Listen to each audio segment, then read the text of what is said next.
comparatively. Power is comparative.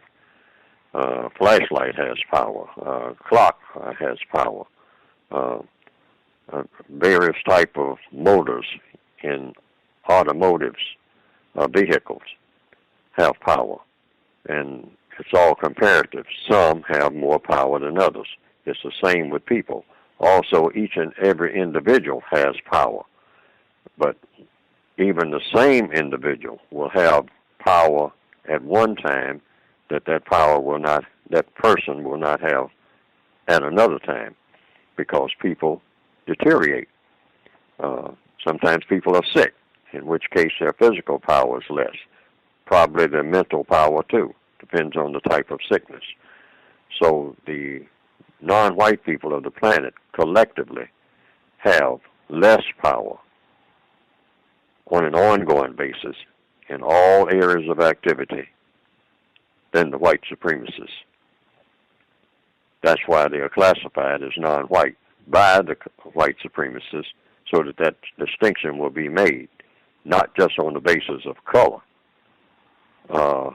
in the abstract, but for a purpose. If you're classified as non-white by the white supremacists, and the white supremacists do the classifying, and they do the classifying in the system of white supremacy, then they have to guarantee that the non-white people, the people that they classify as non-white, have less power than the white people who have chosen to practice white supremacy. That's in 9 areas of activity, all areas of activity, in fact. Economics, education, entertainment, labor, law, politics, religion, sex, and war. That the white supremacists will dominate and control and mistreat through their power those people on the planet who they classify as non-white and or as perennial, standard, subject, throwaway people.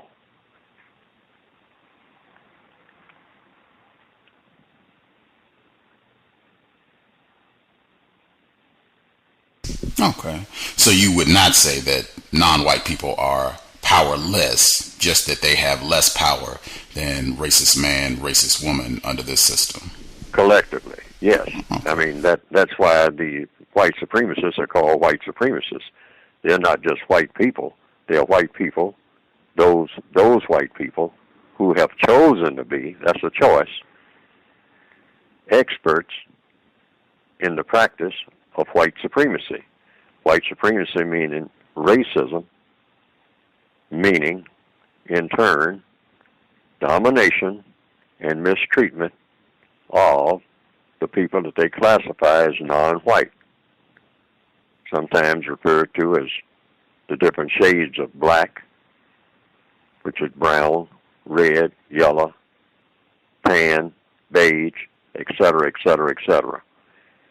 And they mix and match the classifications as they see fit, but white stands alone in all of these computations. Otherwise, they would be confusing themselves. Sometimes you see new classifications show up and then disappear. But seriously, they'll show up for a brief period, such terms as biracial or part this or part Indian, which is not a color, part Puerto Rican, which is not a color, part this or part that, whenever the white supremacists see that it's convenient to have these classifications in order to confuse victims. Nobody gets confused except the victims.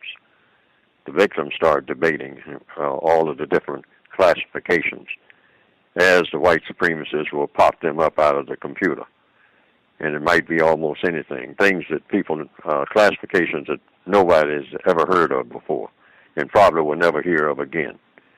As long as the white supremacists decide that, well, we'll run this past them for 2 or 3 days or a couple of years and whatnot, and then it will just quietly dissolve and disappear into nowhere, even though the people who are classified as that will still be here, but they will be classified as something else or go back to being recognized as what they were before they were reclassified.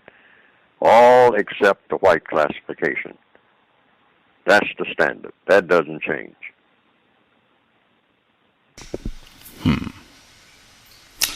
Okay.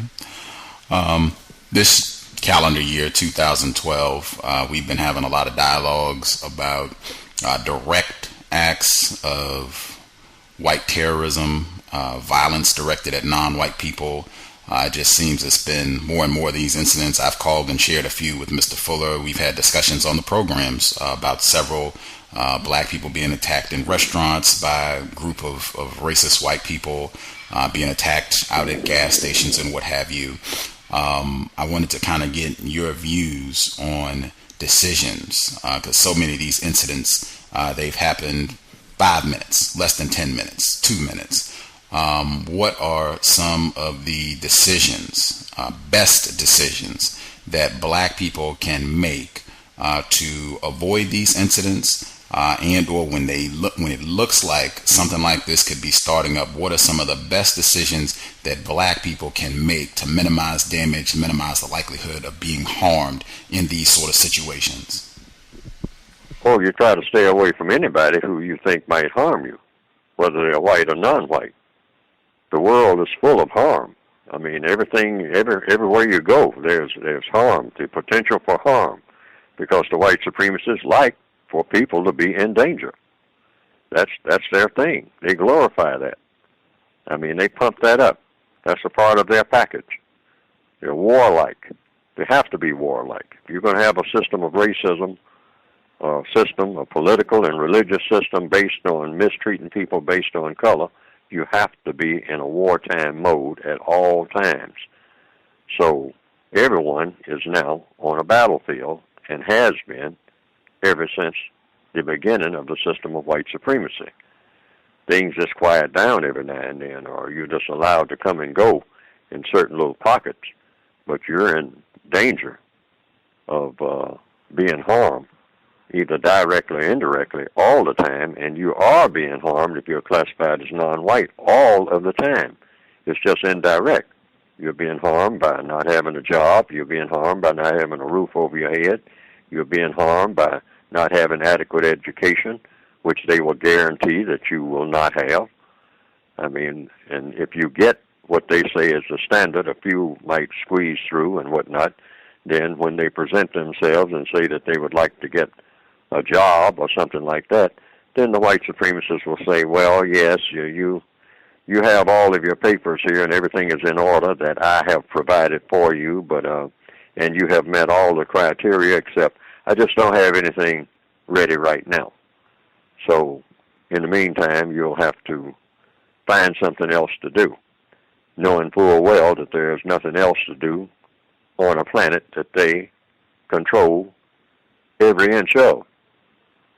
So you wander away and wonder, what are you going to do? And then they say, well, you do have some options, and you can do something of a criminal nature, of which I am well prepared for you to do that, because that's what I basically prepared you for. If you're a black male and a growing number of black females in the northwestern hemisphere, and in a growing number of other places on the planet. Just depends on how they want to orchestrate the harm that they do. So the flat answer is, you just be on the lookout to be harmed at any time. You're already in a system that's harmful.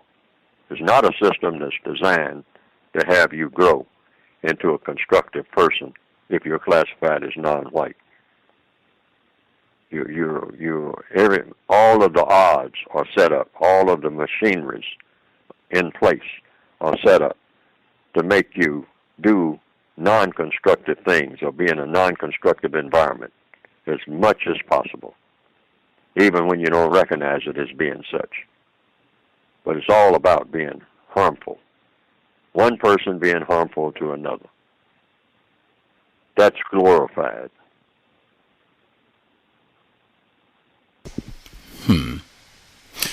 I think that is extremely important, just having it in mind. If you are a non-white person, that you should expect some sort of incorrect treatment at any time, any of the areas of people activity. I think just that right there is extremely helpful so that you'll be in the correct mind state and not be surprised when it happens, not caught off guard. I know one of the other things, at least a pattern that I've observed in a lot of these incidents, is that the direct violence has been preceded by some sort of name calling, calling names.